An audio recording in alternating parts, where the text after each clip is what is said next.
Concurrent development model.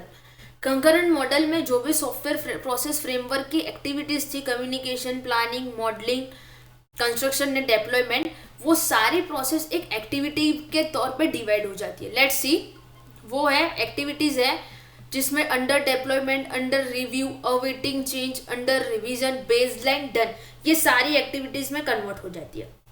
जब हम software creation का स्टार्ट करते हैं तब हमें इनएक्टिव स्टेट से स्टार्ट करना पड़ता है। इनएक्टिव स्टेट में कोई भी सॉफ्टवेयर क्रिएशन या कुछ भी ऑपरेशन परफॉर्म नहीं होता। सारे ऑपरेशन अंडर डेवलपमेंट स्टेट में परफॉर्म होते हैं। अंडर डेवलपमेंट स्टेट में हमें सॉफ्टवेयर को डेवलप करना होता है। अगर हमारा सॉफ्टवेयर प्रॉपरली डेवलप हो चुका है, कोडिंग, मॉडलिंग, डिज़ाइन, टेस्टिंग, सारी चीज़ें कंप्लीट हो चुकी है, उसके बाद हमारा सॉफ्टवेयर अंडर रिव्यू स्टेट में आएगा।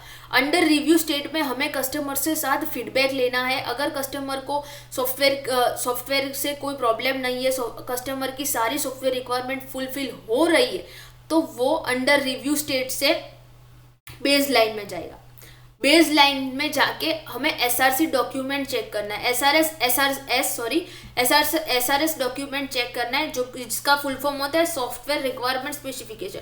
जब हम प्रोजेक्ट स्टार्ट करते हैं तब हमें एसआरएस डॉक्यूमेंट बनाना पड़ता है, जिसमें सॉफ्टवेयर की सारी बेसिक रिक्वायरमेंट, बेसिक इंफॉर्मेशन, कौन सी डिज़ाइन यूज होगी, ये सारी डिटेल सॉफ्टवेयर की एसआरएस डॉक्यूमेंट में प्रेजेंट होती। अगर हमारा डेवलपमेंट कंप्लीट हो जाए तो हमें बेस लाइन में जाके चेक करना होगा। अंडर रिव्यू हो गया, बेस लाइन में जाके एसआरएस डॉक्यूमेंट में भी कंप्लीट हो गया, तब हमारा डन में जाएगा। अंडर रिव्यू भी हो गया, फिर अंडर रिव्यू में भी अगर बेस लाइन में एसआरएस में जाके चेक नहीं करना तो भी चलता है, उसके बाद हम डन में जाएंगे।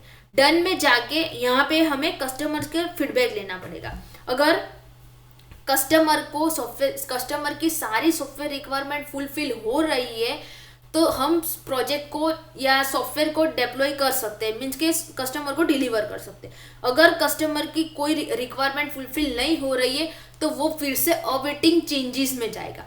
अवेटिंग चेंजेस स्टेट में जाके जितने भी चेंजेस है वो करने के लिए वो पेंडिंग में होता है। उसके बाद उसमें चेंजेस करने के लिए उसको फिर से अंडर रिवीजन स्टेट में लाना पड़ता है। अंडर रिवीजन स्टेट में आके जो भी कस्टमर ने चेंजेस बोले थे वो सारे चेंजेस परफॉर्म होते हैं।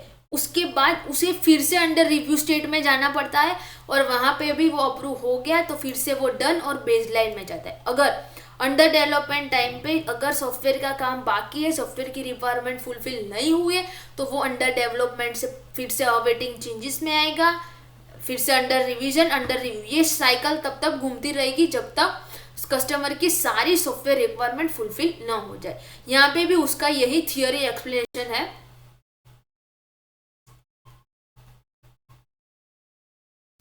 When we use concurrent model में when we want to run 2 or more process at the same time, then we can use this model। जब हम पैरेलल प्रोसेस फ्लो जैसे फ्लो में सॉफ्टवेयर डेवलपमेंट करना चाहते हो तब हमें कॉन्करेंट मॉडल यूज करना चाहिए। कॉन्करेंट मॉडल का सिंपल एडवांटेज ये है, ये कोई भी सॉफ्टवेयर प्रोजेक्ट या सॉफ्टवेयर मॉडल पे एप्लीकेबल है।